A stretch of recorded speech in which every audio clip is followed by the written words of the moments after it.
Okay, good afternoon, everybody. My name's Áine Behan, and I'm CEO of Cortex. I'm here to talk to you because I don't want kids taking pills when they don't need to.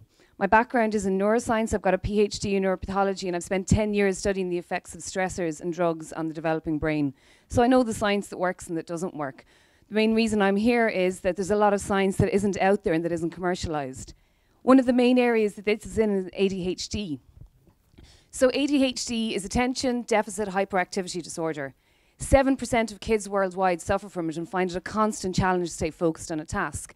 And it costs the US economy $100 billion, never mind worldwide. So the current solution is prescription medication. Now, this is the current solution, and the parents want alternatives to drugs, and that's the bottom line. That's where Cortex comes in. At Cortex, we combine neuroscience with healthy gaming to improve focus in kids with ADHD. Now, how do we do that?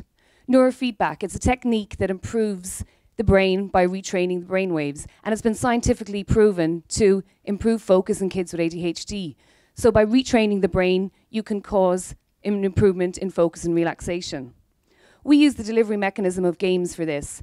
So when a child plays the game, they can improve their behavior by being rewarded within the game. So across repeated sessions, using our games, there's behavior modification. How do we do it? Headset like this, commercially available. We can capture brainwaves, and we can process this and get a readout of how focused and relaxed the child is. So in turn, in our games, we can give the child a more resilient mind, and we can also collect big data at the back end. We've done 3 generations and 3 iterations of the game. What this has led to is the creation of Zip in the Misty Mountain, targeted for 6 to 12-year-olds. Zip is an apprentice that is tasked with a challenge to get to the top of the Misty Mountain. In this, we teach the child in a non-invasive way to improve learning and self-regulating their focus and relaxation.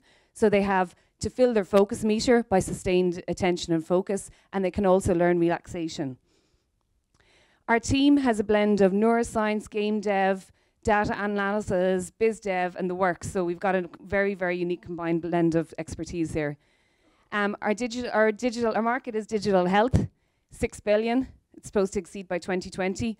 By targeting the UK and Ireland of 500,000 people, we can actually have an addressable market of 65 million and can go globally to 400 million. And this doesn't even take into consideration the areas of cognitive decline applications. We know exactly where we want to position ourselves as a market leader. And the bottom line is that we've shown traction in our market. We've had B2C sales, we've had a product market fit, and we launched Zip in the Misty Mountain just 4 weeks ago. So we sold at least 50 units commercially, and that doesn't even take into consideration the early use customers and market research we've done. So we're here to close investment, to try and get funding and investment from the Wolves Summit for our next step. Here. Thank you very much. Thank you very much. Now, 4 minutes for questions. And a couple of seconds for applause. Can you talk a little bit about this, like the traction you mentioned that you sold 50 units and stuff, like what kind of money is involved? Okay, like so what we're selling it for at the moment is, we started off in January where we had an early access model, and we had 30 users who actually paid for it, and we had 30 users that worked with us in the early access model before we did a complete game build of the 5 levels. From this, we got user concept feedback and early feedback on the marker user testing, what worked, what didn't work, and what the kids wanted and didn't want, because we did put a lot of work into the game concept because the content is just so important. After that, then we secured our first bit of funding, and with that funding, what we did was we actually did a full game build in under 2 months. Then we tested the market, and we started a sales process going out and demoing to like Coder Dojo groups. We had over 300 or 400 kids in working with us, testing would they wear the headset, because it's a new and disruptive product.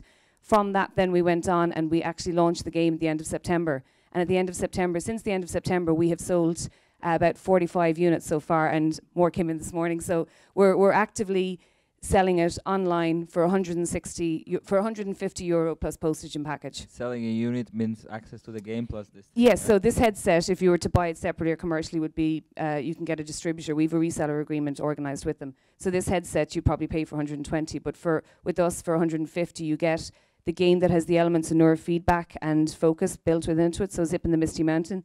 You get the headset. We also sell 2 other apps that show the kids, get them comfortable with what focus and being relaxed is. And we also give a built-in progress report at the end, because the parents and the child can opt in. So at the back end, we have a platform. So we've started, what I'm showing you here is our B2C success. We have a platform at the back end and data analytics, which we're actually threshing out and using to our advantage. So we're in essence, we have a brainwave sensing platform and ecosystem that we're building at the back end. And the big data will start becoming more relevant when we start going down the B2B route.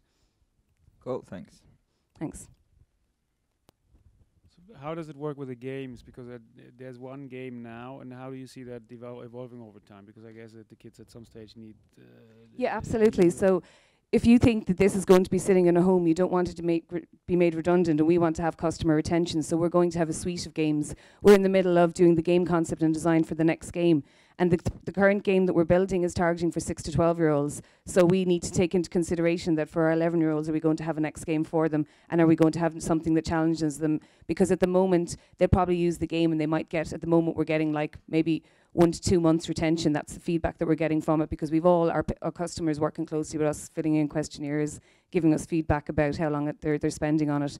So yes, we are creating, on that level for the kids, we're creating a Zip in the Misty Mountains suite of games. So there will be a suite of games coming out. But on the other side as well, we also closed on Phi-Cubed funding to create a brain fitness dashboard. So we'll be developing apps to do the equivalent for adults. Do you have any data already how long the kids stay with a game? So yes, so we actually recommend it to them.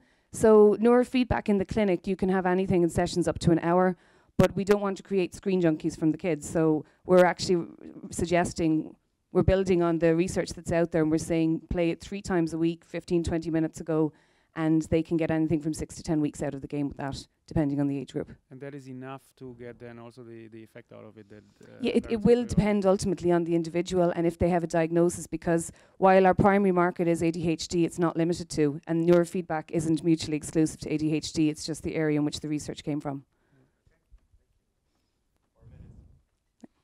4 minutes questions, I told you. You guys are going to hate me. Thank you very much.